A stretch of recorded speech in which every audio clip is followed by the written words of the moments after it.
তোমরা যারা এসএসসি 2026 পরীক্ষার্থীরা রয়েছো, তোমাদের বোর্ড থেকে একটা জরুরি নোটিশ প্রকাশ করা হয়েছে। এই নোটিশে এমন কিছু বিষয় জানানো হয়েছে যেগুলো শুনে তুমি নিজেই অবাক হয়ে যাবে। দেখো, তোমাদের এসএসসি পরীক্ষার যে বাংলা খাতা, অর্থাৎ তোমরা যেটা বাংলা পরীক্ষা দিয়েছো, সেই খাতাটা নিতে 235 জন শিক্ষক অনীহা প্রকাশ করেছে। অর্থাৎ তোমাদের বাংলা প্রথম পত্রে যে খাতাটা রয়েছে, এই খাতাটা নিতেই শিক্ষকরা অনীহা প্রকাশ করছে। এবং যার কারণে দেখো, এসএসসির উত্তরপত্র সংগ্রহে 235 জন পরীক্ষক যারা অনীহা করেছে তাদের বিরুদ্ধে আইনি ব্যবস্থা নেবে বোর্ড। অর্থাৎ বোর্ড জানিয়েছে যে তাদের বিরুদ্ধে আইনি ব্যবস্থা নেবে যে সকল শিক্ষকরা তোমাদের বাংলা খাতা গ্রহণ করতেছে না। আসলে এবার কিন্তু অনেক রুলস রয়েছে তোমাদের খাতা দেখাতে, যে অতিরিক্ত নাম্বার দেওয়া যাবে না, আবার কোনো শিক্ষক কম নাম্বার দিলেও তার বিরুদ্ধে শাস্তি দেওয়া হবে।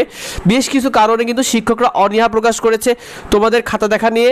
তো এইটা তারা যদি এরকমই চলে শিক্ষার্থীরা, তাহলে কিন্তু একটা সমস্যা তৈরি হতে পারে যে আমাদের বাংলা প্রথম অর্থাৎ পরীক্ষার শুরুতে যে প্রথম খাতাটা, সেটা নিয়ে 235 জন শিক্ষক অনীহা প্রকাশ করলো।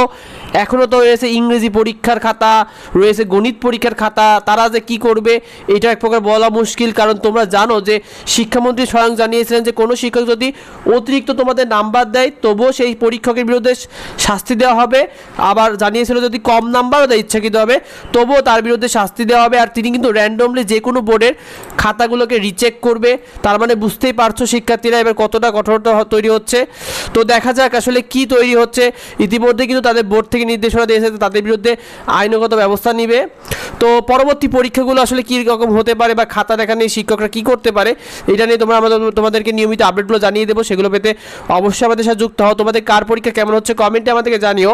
দেখা হয় পরবর্তী ভিডিওতে, পরবর্তী আপডেটে। ধন্যবাদ সবাইকে।